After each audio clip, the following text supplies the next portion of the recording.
Shalom Bapak Ibu, Saudara sekalian yang terkasih di dalam nama Tuhan Yesus Kristus. Apa kabar? Puji Tuhan, di sore hari ini kita akan kembali bersama-sama belajar dari firman Tuhan.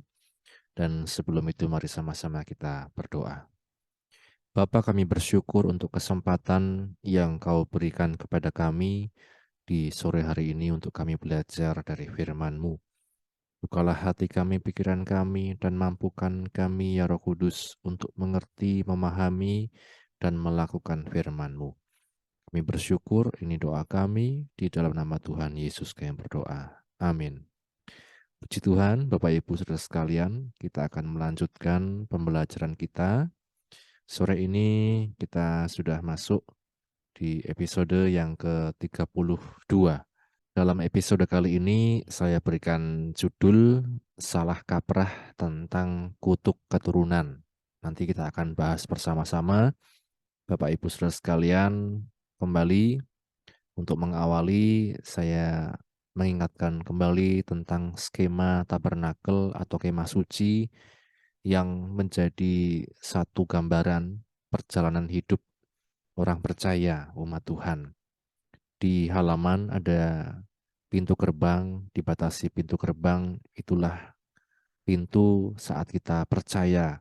Awal mula kita percaya, beriman, dikatakan itulah percaya pada Tuhan Yesus Kristus sebagai Tuhan dan Juru Selamat kita.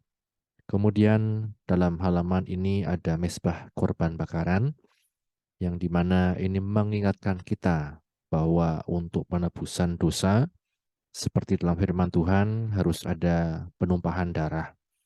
Dan kalau kita melihat, itulah karya Kristus dalam kehidupan kita orang percaya, mencurahkan darahnya untuk kita sekalian menebus kita, memperdamaikan kita dengan Bapa di sorga. Di kolam pembasuhan, di sini menunjukkan tentang baptisan air yang kita juga lakukan sebagai orang percaya, yang ini menandakan penanggalan manusia lama beserta segala kelakuannya dan mengenakan manusia baru yang terus-menerus diperbaharui. Ya, kemudian saat kita akan masuk ke ruang suci, di sana ada pintu kemah yang menandakan pentingnya baptisan Roh Kudus atau pencurahan Roh Kudus, kepenuhan Roh Kudus dalam kehidupan orang percaya. Sejak awal kita percaya, di sana ada peran Roh Kudus. Ya, sampai kita bisa masuk terus di pintu kemah, kita terus dipenuhi oleh Roh Kudus yang memampukan kita, dikatakan untuk terus hidup dalam kebenaran, ya. Terus hidup sesuai firman Tuhan itu hanya karena kekuatan pertolongan dari Roh Kudus. Di ruang suci ini kita melihat ada meja roti pertunjukan atau meja roti sajian yang menunjukkan hidup yang dipenuhi oleh firman Tuhan. Roti melambangkan firman yang diperlukan kita sebagai orang percaya dalam kehidupan kita. Kemudian ada pelita atau kandil yang ini dikatakan terus menyala. Itulah yang menandakan kehidupan orang percaya yang terus menjadi berkat, yang menjadi terang dimanapun berada.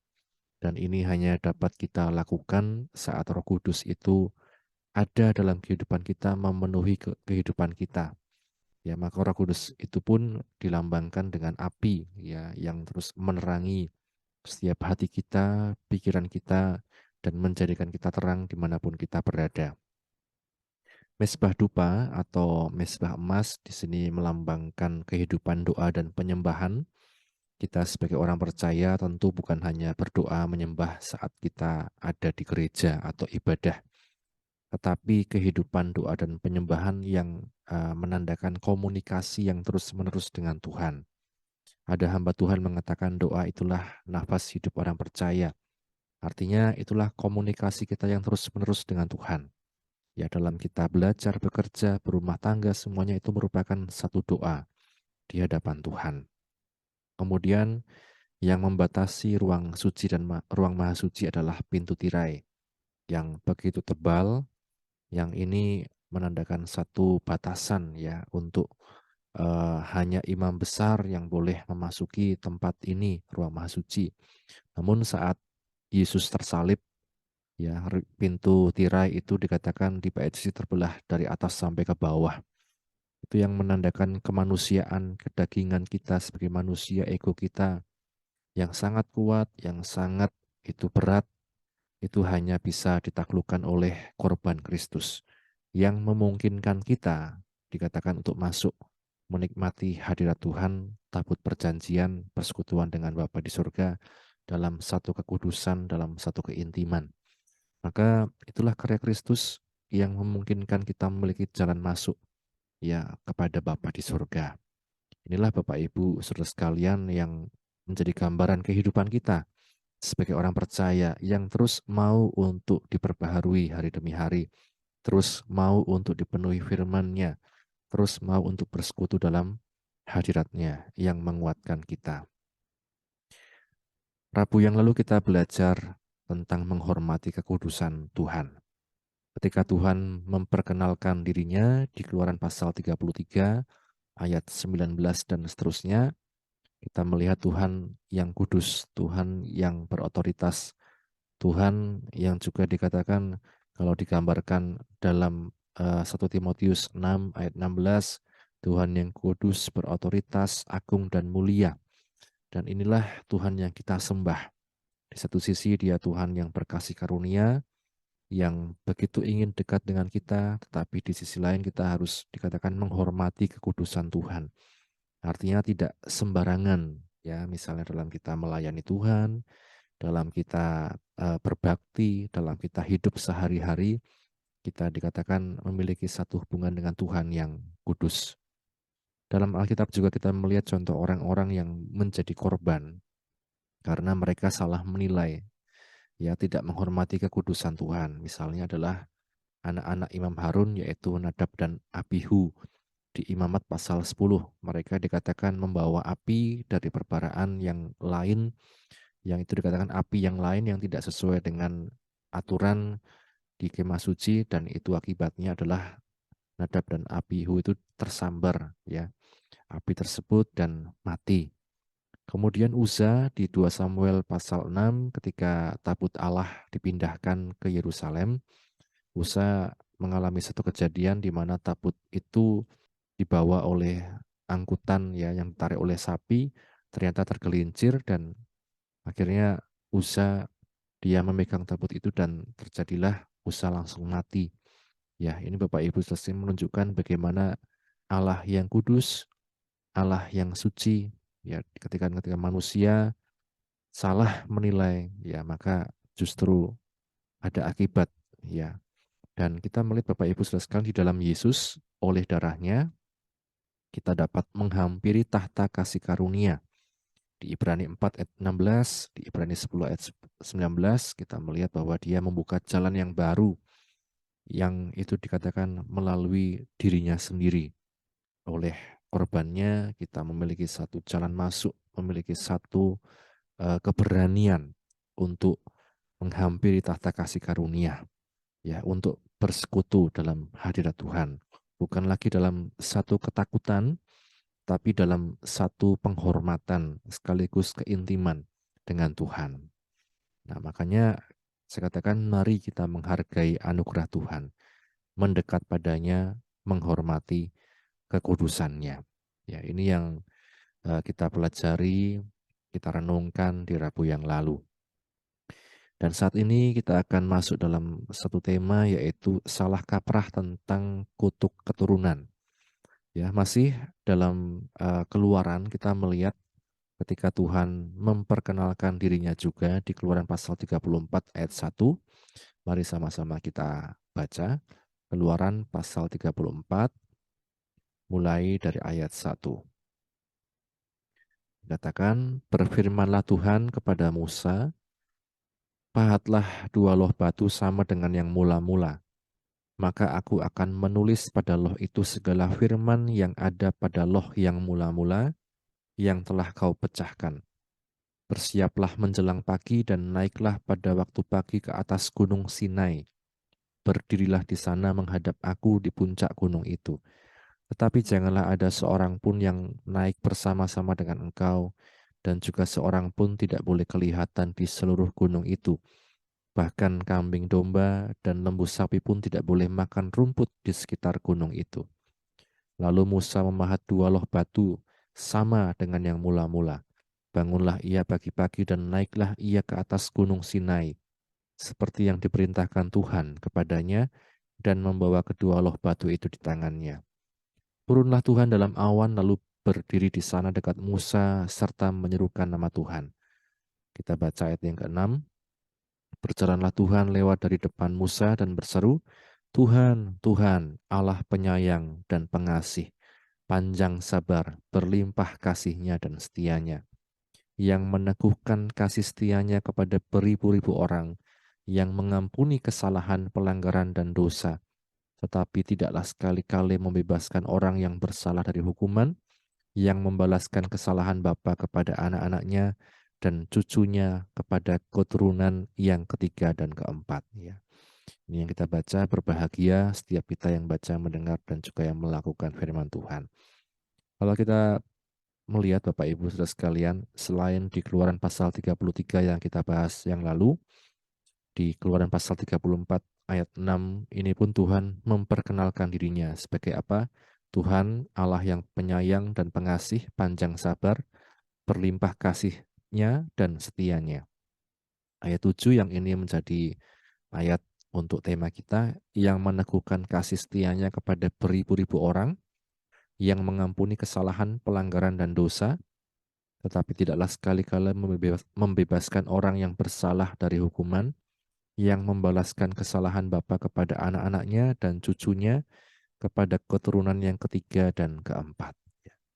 Bapak Ibu sekalian, kalau kita membaca ayat ini, apa yang ada dalam pikiran kita, benak kita, dikatakan Tuhan yang mengampuni kesalahan, pelanggaran, dan dosa, tetapi tidaklah sekali-kali membebaskan orang yang bersalah dari hukuman, yang membalaskan kesalahan bapa kepada anak-anaknya dan cucunya kepada keturunan yang ketiga dan keempat. Ya. Sebelum ayat ini pernah juga Tuhan mengatakan hal yang sama. Ya, kalau kita melihat dalam Keluaran pasal 20 ayat yang kelima. Ini ada juga peringatan Tuhan tentang dosa yang berdampak pada keturunan. Keluaran pasal 20. Kita melihat bersama di ayat yang kelima. Keluaran pasal yang ke-20 ayat yang kelima. Jangan sujud menyembah kepadanya atau beribadah kepadanya, sebab aku Tuhan Allahmu adalah Allah yang cemburu, yang membalaskan kesalahan bapa kepada anak-anaknya, kepada keturunan yang ketiga dan keempat dari orang-orang yang membenci aku. Di sana kita melihat peringatan Tuhan sebenarnya diawali apa? Di ayat yang keempat, jangan membuat bagimu patung yang menyerupai apapun yang ada di langit di atas, atau yang ada di bumi di bawah, atau yang ada di dalam air di bawah bumi. Jangan sujud menyembah kepadanya atau beribadah kepadanya. Kita melihat di sini Bapak Ibu Saudara sekalian, 2 ayat yang ini menunjukkan bagaimana dosa itu berdampak ya pada keturunan. Dan kalau kita melihat 2 ayat tadi, Bapak Ibu Saudara sekalian, berhubungan erat dengan penyembahan berhala. Kenapa saya katakan demikian? Di Keluaran pasal 34, Musa mendapat firman Tuhan, ini mendapat pengenalan akan Tuhan setelah peristiwa di Keluaran pasal-pasal sebelumnya. Ya, misalnya di pasal yang ke-32 tentang patung anak lembu emas. Ketika bangsa itu melihat Musa mengundur-undurkan turun dari gunung, maka berkumpullah mereka mengerumuni Harun dan berkata kepadanya, mari buatlah untuk kami Allah yang akan berjalan di depan kami, sebab Musa ini orang yang telah memimpin kami keluar dari tanah Mesir. Kami tidak tahu apa yang telah terjadi dengan dia. Ini kita lihat Bapak Ibu Saudara sekalian, erat hubungannya dengan penyembahan berhala. Kemudian di Keluaran pasal 20 ayat 4 dan 5 tadi dikatakan jangan membuat dan menyembah berhala yang dikatakan menyerupai ciptaan Tuhan, tetapi itu semua dikatakan bukan Tuhan. Nah, artinya Bapak Ibu Saudara sekalian, eh, teladan penyembahan dari pendahulu itu mudah untuk ditiru, tetapi tidak mudah untuk diubah. Mengapa Tuhan menyampaikan peringatan ini? Teladan penyembahan dari para pendahulu, entah orang tua kita, entah kakek nenek, itu mudah untuk ditiru untuk generasi berikutnya, tetapi tidak mudah untuk diubah. Yang menjadi masalah adalah ketika penyembahan itu tidak kepada Tuhan, tetapi penyembahan itu ditujukan kepada yang lain, maka itu pun akan menurun. Dan kita melihat Bapak Ibu sekalian, karena apa? Teladan dari para pendahulu. Nah, Tuhan katakan bahwa Dia adalah Allah yang pencemburu, Dia adalah Allah yang kudus, yang dikatakan jangan ada padamu Allah lain di hadapanku. Ada akibatnya. Dan akibat itulah yang terjadi pada orang yang dikatakan tidak menyembah kepada Tuhan, ya, atau orang yang berdosa dalam hal penyembahan. Kita melihat itulah yang kemudian berdampak kepada keturunan kedua karena mereka juga ikut teladan dari para pendahulu, akhirnya mereka mendapat dampak dari dosa tersebut, penyembahan. Keturunan ketiga melihat teladan dari para pendahulu, akhirnya mereka juga mendapat akibat, ya, dampak yang buruk dari penyembahan tersebut. Keturunan keempat pun demikian dan lain sebagainya. Jadi artinya Bapak Ibu Saudara sekalian, seringkali kalau saya katakan tadi salah kaprah, bahwa seringkali kita salah kaprah ketika kemudian ada sesuatu yang tidak baik, sesuatu yang buruk terjadi pada seseorang, kemudian kita langsung katakan, wah ini kutuk keturunan. Ini kutuk keturunan. Kemudian ya di era sekarang seringkali ada tren seperti itu ya. Sedikit-sedikit kutuk keturunan, sedikit-sedikit kutuk keturunan harus dilepaskan dan lain sebagainya. Sejatinya bahwa itu terjadi akibat kesalahan dari pribadi yang meneladani para pendahulunya. Maka saya katakan bukan hal yang mudah untuk melarang anak melakukan hal buruk yang biasa dilakukan orang tua atau pendahulunya. Misalnya tadi tentang penyembahan. Bapak Ibu sudah sekalian tentang hal-hal yang lain yang sederhana. Kalau misalnya ayah mabuk-mabukan, perokok berat dan lain sebagainya, kemudian ada anaknya melihat, kemudian ayah ini melarang, kamu besok jangan merokok, kamu besok jangan minuman keras, jangan mabuk-mabukan, jangan yang aneh-aneh. Nah, seringkali nasihat itu tidak masuk kepada anak, diabaikan. Anak kemudian akan meniru apa yang diteladankan oleh orang tua, bukan apa yang sekedar dikatakan oleh orang tua. Maka saya katakan perbuatan itu berbicara lebih keras daripada sekedar perkataan. Ya, bukan hal yang mudah untuk melarang anak melakukan hal buruk yang biasa dilakukan orang tua, apalagi kalau masih dilakukan. Kemudian kita larang-larang anak. Nah, maka jangan pernah menyalahkan ya apa yang dilakukan oleh anak, tapi orang tua tidak melakukannya. Nah, seperti itu. Nah, di sini kita melihat Bapak Ibu Saudara sekalian, dalam Yeskiel dikatakan bahwa manusia bertanggung jawab atas dirinya sendiri. Manusia bertanggung jawab atas dirinya sendiri. Kita baca ya ayat-ayat ini agak panjang, tetapi kita baca supaya kita mengerti ya situasi dan konteksnya di masa itu. Yeskiel pasal 18 mulai ayat 1. Maka datanglah firman Tuhan kepadaku, ya, ada apa denganmu sehingga kamu mengucapkan kata sindiran ini di tanah Israel? Ayah-ayah makan buah mentah dan gigi anak-anaknya menjadi ngilu. Demi aku yang hidup, demikianlah firman Tuhan Allah. Kamu tidak akan mengucapkan kata sindiran ini lagi di Israel. Sungguh semua jiwa aku punya, baik jiwa ayah maupun jiwa anak aku punya. Dan orang yang berbuat dosa itu yang harus mati. Kalau seseorang adalah orang benar dan ia melakukan keadilan dan kebenaran, dan ia tidak makan daging persembahan di atas gunung atau tidak melihat kepada berhala-berhala kaum Israel, tidak mencemari istri sesamanya dan tidak menghampiri perempuan waktu bercemar kain, tidak menindas orang lain, ia mengembalikan gadaian orang, tidak merampas apa-apa, memberi makan orang lapar, memberi pakaian kepada orang telanjang, tidak memungut bunga uang atau mengambil riba, menjauhkan diri dari kecurangan, melakukan hukum yang benar di antara manusia dengan manusia, hidup menurut ketetapanku dan tetap mengikuti peraturanku dengan berlaku setia, dikatakan ialah orang benar dan ia pasti hidup, demikianlah firman Tuhan Allah. Tetapi kalau ia melahirkan seorang anak yang menjadi perampok dan yang suka menumpahkan darah atau melakukan salah satu dari hal-hal itu, walaupun ayah tidak melakukan satupun, juga makan daging persembahan di atas gunung dan mencemari istri sesamanya, menindas orang sengsara dan miskin, merampas, tidak mengembalikan gadaian orang, melihat kepada berhala-berhala dan melakukan kekejian, memungut bunga, uang, dan mengambil riba, orang yang demikian tidak akan hidup. Segala kekejian ini dilakukannya, ia harus mati, darahnya tertimpa kepadanya sendiri. Sesungguhnya kalau ia melahirkan seorang anak dan anak ini melihat segala dosa yang dilakukan ayahnya, tetapi menginsafi hal itu sehingga tidak melakukan seperti itu, ia tidak makan daging persembahan di atas gunung, tidak melihat kepada berhala-berhala kaum Israel, tidak mencemari istri sesamanya, tidak menindas orang lain, tidak mau meminta gadai, tidak merampas apa-apa, memberi makan orang lapar, memberi pakaian kepada orang telanjang, menjauhkan diri dari kecurangan, tidak mengambil bunga uang atau riba, melakukan peraturanku dan hidup menurut ketetapanku, orang yang demikian tidak akan mati karena kesalahan ayahnya. Ia pasti hidup.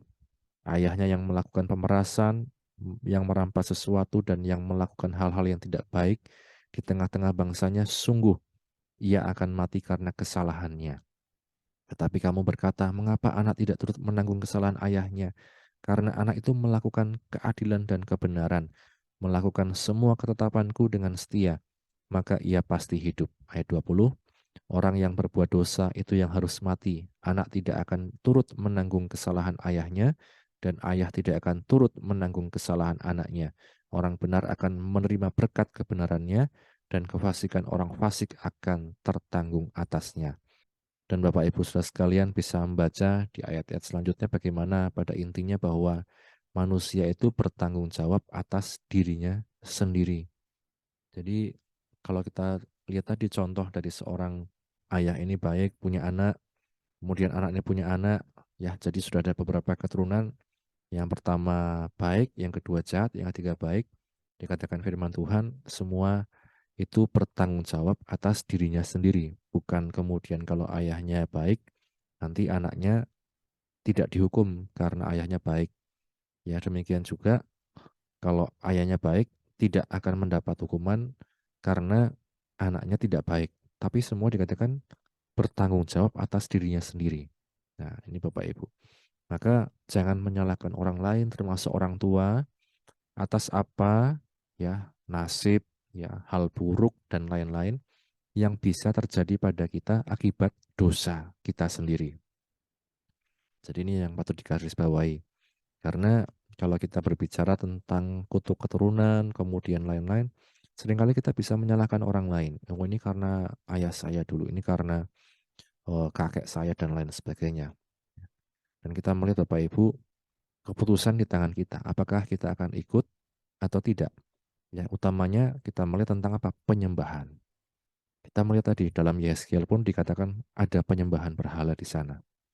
Maka Bapak Ibu saudara sekalian, kita melihat hal ini bahwa di dalam Yesus ya, kita adalah ciptaan baru. Yang lama sudah berlalu, yang baru sudah datang. Yang kedua, segala kutuk dan tuntutan dosa telah selesai di kayu salib. Ini iman yang patut kita pegang teguh di dalam Yesus. Ya, kita melihat kita adalah ciptaan baru di 2 Korintus pasal 5 ayat yang ke-17. Jadi siapa yang ada di dalam Kristus, ia adalah ciptaan baru, yang lama sudah berlalu, sesungguhnya yang baru sudah datang. Ini yang kita imani Bapak Ibu Saudara sekalian. Jangan kemudian kalau kita sudah percaya Yesus, kemudian kita masih, wah gimana ya masa lalu saya ya yang dulu ya. Katakan siapa yang ada di dalam Kristus, ia adalah ciptaan baru, yang lama sudah berlalu, yang sesungguhnya yang baru sudah datang. Kemudian kita melihat lagi dalam Kolose pasal yang kedua. Kolose pasal yang kedua mulai ayat yang ke-11 dikatakan di dalam Dia, Kristus, kamu telah disunat bukan dengan sunat yang dilakukan oleh manusia, tetapi dengan sunat Kristus yang terdiri dari penanggalan akan tubuh yang berdosa. Karena dengan Dia kamu dikuburkan dalam baptisan, dan di dalam Dia kamu turut dibangkitkan juga oleh kepercayaanmu kepada kerja kuasa Allah, yang telah membangkitkan dia dari orang mati. Kamu juga meskipun dahulu mati oleh pelanggaranmu dan oleh karena tidak disunat secara lahiriah, telah dihidupkan Allah bersama-sama dengan dia, sesudah ia mengampuni segala pelanggaran kita, dengan menghapuskan surat hutang yang oleh ketentuan-ketentuan hukum mendakwa dan mengancam kita, dan itu ditiadakannya dengan memakukannya pada kayu salib. Ia telah melucuti pemerintah-pemerintah dan penguasa-penguasa dan menjadikan mereka tontonan umum dalam kemenangannya atas mereka. Pemerintah-pemerintah dan penguasa-penguasa di sini yang berhubungan dengan masa lalu dosa, ini bukan kemudian pemerintah negara bukan ya, tetapi tentang roh-roh jahat seringkali mempengaruhi pikiran orang. Ya, dikatakan ia telah menghapuskan surat hutang yang oleh ketentuannya mendakwa dan mengancam kita, itu ditiadakannya dengan memakukannya pada kayu salib. Maka di salib yang Yesus katakan apa? Sudah selesai. Sudah selesai segala tuntutan dosa itu. Kemudian di Galatia pasal 3 ayat 13 dikatakan, Kristus telah menebus kita dari kutuk hukum Taurat dengan jalan menjadi kutuk karena kita, sebab ada tertulis, terkutuklah orang yang digantung pada kayu salib. Yesus Kristus telah membuat ini supaya di dalam Dia berkat Abraham sampai kepada bangsa-bangsa lain, sehingga oleh iman kita menerima roh yang telah dijanjikan itu. Ya, firman Tuhan katakan, Kristus menebus kita dari kutuk hukum Taurat dengan jalan menjadi kutuk karena kita. Sebab ada tertulis, terkutuklah orang yang digantung pada kayu salib. Ini yang dikerjakan Tuhan Yesus Kristus dalam kehidupan kita, Bapak Ibu Saudara sekalian. Menjadikan kita sebagai ciptaan yang baru, segala kutuk dan tuntunan dosa telah selesai di kayu salib. Maka ketika kita beriman pada Kristus, Bapak Ibu Saudara sekalian, jangan sedikit-sedikit kita menyalahkan masa lalu, menyalahkan orang tua, menyalahkan pendahulu karena wah ini saya bisa jadi kayak gini karena mereka, mereka yang salah, mereka yang berbuat dosa dan lain sebagainya. Maka saya katakan mari bertanggung jawab atas diri kita sendiri. Jangan suka menyalahkan orang lain dan melangkahlah dalam anugerah Tuhan.